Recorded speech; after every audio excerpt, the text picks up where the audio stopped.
저희가 수많은 자료를 통해서 해외 선진국, 군 검찰, 군 지휘관 같은 내용들을 저희가 적극적으로 했고, 결국에는 본 사건에 있어서는 감봉, 따라서 경징계로 마무리해서 정상적으로 진급을 하고 관련된 군 생활을 할 수 있도록 성공 사례가 되었습니다.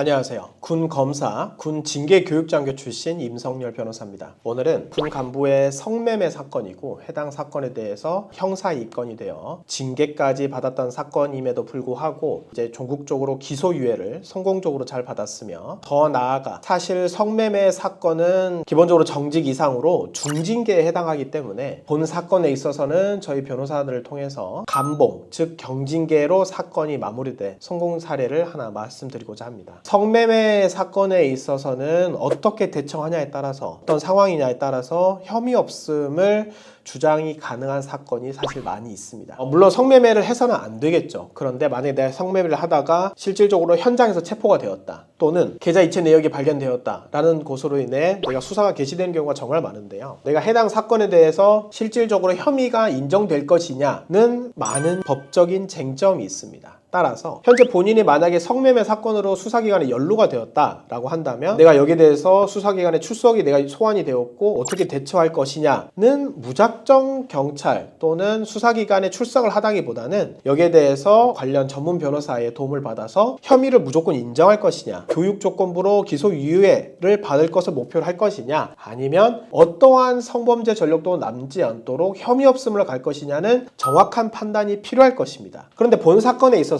사실 저희가 개입되기 전에 이미 다른 변호사님이 계셨고, 해당 사건에 대해서 성매매 혐의 사실을 스스로 인정을 해버리셨어요. 그러면은 해당 사건에 대해서 더 이상 성매매를 다툴 수가 있는 사건이 아니었고, 민간경찰서에서 이미 형사 입건이 되었기 때문에 군 사건으로 이관이 되었고, 의뢰인께서는 군 검찰, 군 사건에 대한 전문 변호사가 필요하다라고 해서 다시 새롭게 저희를 찾아오셨고 군 기소유예 결정을 받아내었습니다. 사실 군인에 대해서 성범죄에 대해서 너무나도 높은 형량의 징계 기준이 설정되어 있습니다. 만약에 본인이 강간을 하였다, 강제추행을 하였다라고 한다면 가장 높은 단계에 해당하는 파면, 해임, 강등 이상의 징계가 기본으로 설정이 되어 있고, 결국에 성매매에 있어서는 최소한이 정직입니다. 1차적으로는 현부심에 소환이 되게 됩니다. 즉 현역 부적합 심사에 회부가 되어서 이 사람이 더 이상 군인으로서 복무를 하는 것이 적합하냐, 즉 전역을 시켜야 되는 것이 아니냐, 위원회에 재차 소집이 되도록 되어 있고, 두 번째는 본인이 만약 내년에 대위로 진급할 예정자다, 해당 진급 예정이 말소가 됩니다. 사실 이분도 진급 예정자에 해당을 했습니다. 그럼에도 불구하고 과거 약 2년 전에 있었던 이 범행이 발각이 된 겁니다. 그러니까 이분은 반드시 기소유예를 받았어야 했고, 진급하기 직전에 이 위원회가 열려버리게 된 것이죠. 무엇보다도 사실 군사건에 있어서는 가장 중요한 거는 지휘관 의견서입니다. 가장 먼저 지금 당장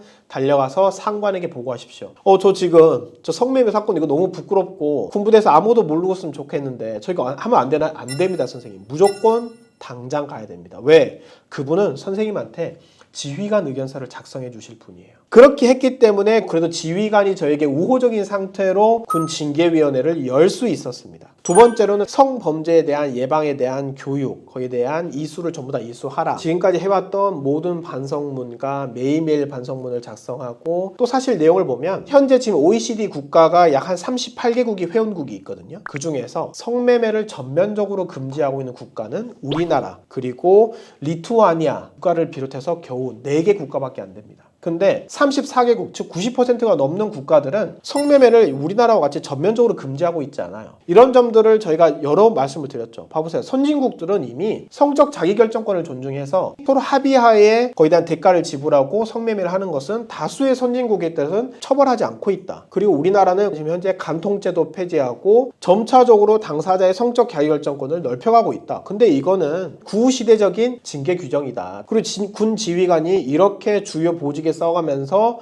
이 사람을 등용하고 있었는데 어떠한 처벌도 하지 않았고 더 나아가서 저희가 군 검찰에서 기소유예를 했는데 중징계에 정직을 해서 이 사람을 내보낼 일이냐라고 저희가 수많은 자료를 통해서 해외 선진국, 군 검찰, 군 지휘관 같은 내용들을 제가 적극적으로 했고 결국에는 본 사건에 있어서는 감봉 따라서 경징계로 마무리해서 정상적으로 진급을 하고 관련된 군 생활을 할 수 있도록 성공 사례가 되었습니다. 이와 같은 사실 사건은 군 사건의 특수성을 이행하지 못한다고 한다면 거기에 대해서 어떻게 대응을 하고 처음부터 나중까지 징계위원회에서는 어떻게 대응할지 이제 모를 수 있습니다. 그렇지만 실질적으로 군 검찰에서 기소유예를 받아서 어떠한 전과도 남지 않도록 그리고 군 징계위원회에서도 경징계를 가장 낮게 받아 여기에 대해서 정상적으로 군 생활을 하고 진급이 예정되어 진행될 수 있도록 한 성공 사례를 만들어낼 수 있었습니다. 현재 본인이 군대에서 성매매 사건으로 현재 연루가 되어 있다라고 하신다면 군 사건 전문 변호사를 찾아주셔서 전문적인 도움을 구체적으로 드릴 수 있도록 하겠습니다. 감사합니다.